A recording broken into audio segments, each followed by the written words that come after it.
Thank you very much, Mr. Chairman, and thank you all for your interesting testimony. It's been well established in this testimony that the probability of an occurrence of a sizable NEO colliding with the Earth is quite small. I believe, General Bolden, you said extremely remote in your testimony.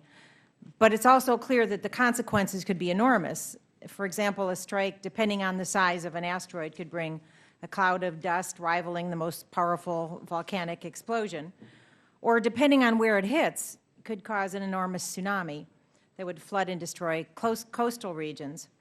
And I know you're all striving, as we are, to find the appropriate balance for investment without being unnecessarily alarmist.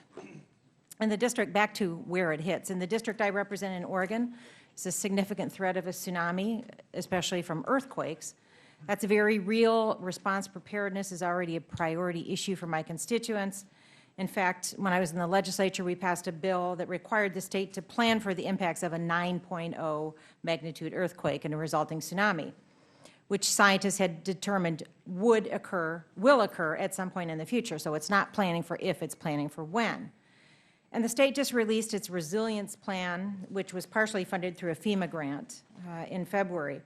The plan acknowledges the importance of preparing communities and infrastructure for a catastrophic event, but it also places a significant focus on the ability to respond once the event has occurred. And of course, this type of challenge has implications in the context of today's conversation. How much do we plan for detection? How much do we plan for response? Of course, we should be investing in the science that will help us detect and prevent the impacts of NEOs, but we also need to consider how we will respond if it's not possible to alter the orbits and stop these NEOs from colliding. Dr. Holdren, your 2010 report indicates that depending on the projected damage and location, FEMA could help provide federal assistance and coordinate local emergency services personnel into integrated disaster response task forces. So could you talk a little bit more, please, about how FEMA is approaching this role? How will they take into account different demographic and geographic characteristics in any given area? Thank you. Wow, that is a really challenging question. You know, as we know, FEMA has a wide range of capabilities for responding to a wide variety of different kinds of emergencies and disasters. We are in the process, as I mentioned, of conducting exercises of various kinds in which FEMA is a participant and thinking about and trying to work out the details of response strategies depending on the nature of the impact. But as your question points out, those impacts could be very different. If a large asteroid strikes the ocean, as you point out, the impacts would largely come through the tsunami phenomenon, which is, of course, a phenomenon with which FEMA must also reckon, since tsunamis can be caused in other ways. If a strike occurred over an urban region with sufficient force, the damage would resemble in some ways the damage from a massive earthquake, which is another event with which FEMA is familiar and prepared to respond. But these are going to be big challenges. I would not minimize the difficulty of responding adequately if a substantial asteroid strike should occur in the size range that we need to be particularly worried about. And so what efforts are being made to engage the existing emergency response infrastructure?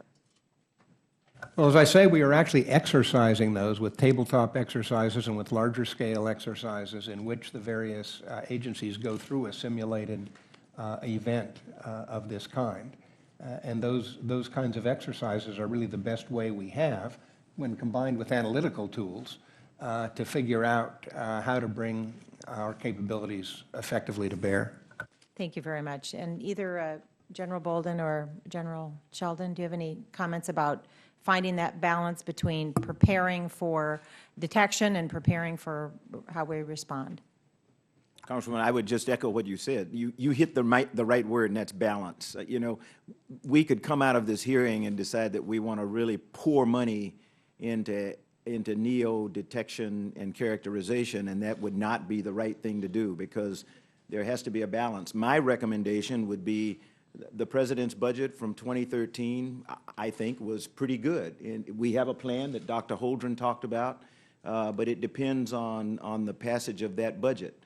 Going into 2014, we will come back again and try to give you what we see as a funding level to support the plan that Dr. Holdren addresses. So that's where we have to cooperate, Congress and administration, in striking that proper balance. Thank you very much. My time has expired. I yield back.